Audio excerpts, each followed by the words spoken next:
Hi there, everyone. So I'm going to just spend a couple of minutes of this video going through the post that you've just read, and I'm just going to go through some 4 cornerstones of writing persuasive copy.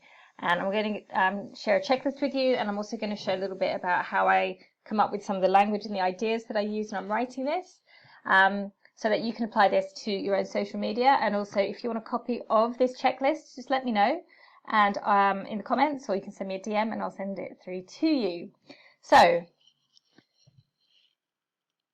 what I'm talking about here is giving you a secret, the secret of writing copy that truly connects with your ideal clients, with the people that you can help. So this is the checklist here that I'm going to run this through. And if you get a copy of this, what you really need to do is to get in the habit of making sure that you're hitting these notes every single time you write anything, whether it's social media, whether it's a sales page, whatever it is you're doing. Because if you can get these 4 elements in place, then you will be writing really persuasive copy, and you'll be making sure that that what you're doing is really effective.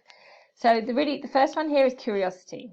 So on a social media post, or anything really, but if you don't get this first sentence right, or your headline right, people aren't going to keep reading. So you need to grab their attention with something that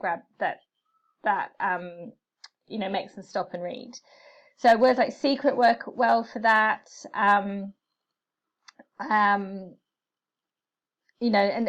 quite often I find when you write that the thing that becomes the headline it comes out about 3/4 of the way down the page. So as always, write and then edit, and you'll find that that these gems come out. Now, another way that I look for this kind of stuff is that I have my messaging matrix, which is all the language that I have gathered from reviews, testimonials, and other places from my ideal client. And I actually got the idea here. So somebody's actually said to me that one of their struggles is that they want to learn how to understand what they should put in their content so that it connects with their ideal clients and the people that they can help.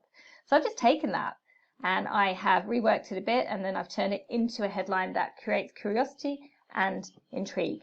And after this sentence, they're going to keep reading, or hopefully to read the whole post. Now, the next thing you want to look for is desire. So you might have heard this before, you either want to push people away from pain or pull them towards some sort of outcome.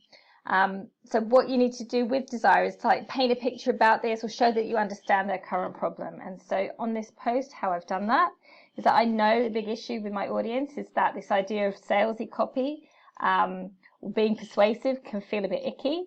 And so, yes, I want to help you understand that you can be persuasive and still be authentic.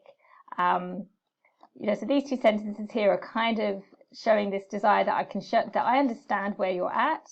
And if we go a bit further down, here's the outcome. You're going to see that you feel better about how you feel about writing copy, as well as getting some results out of it.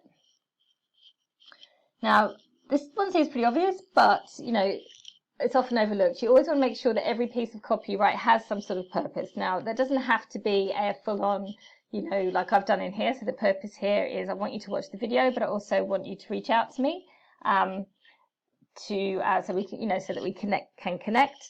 And I'm more than happy to give you a copy of this checklist as part of that. But is it, the purpose, is it engagement? Is it brand awareness? As long as you're aware of that there is a purpose, you're not just writing stuff for the sake of it, then that's going to always make your copy much more powerful.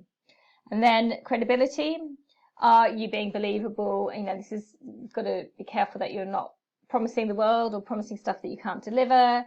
Are you being relatable if that's important to your brand? Are you showing your expertise? So again, there's a few things that come into credibility. You don't have to be all of these, but is there something in what you're writing that adds credibility to your post? Now, the way I've done it in here is less about what's in the copy and more about the fact that I'm walking you through my process with this video, and that I'm offering to give you a piece of like a checklist that I use, that I give to my clients, that I use myself. And so that's a way for me to show my expertise and to share my credibility. So that's it.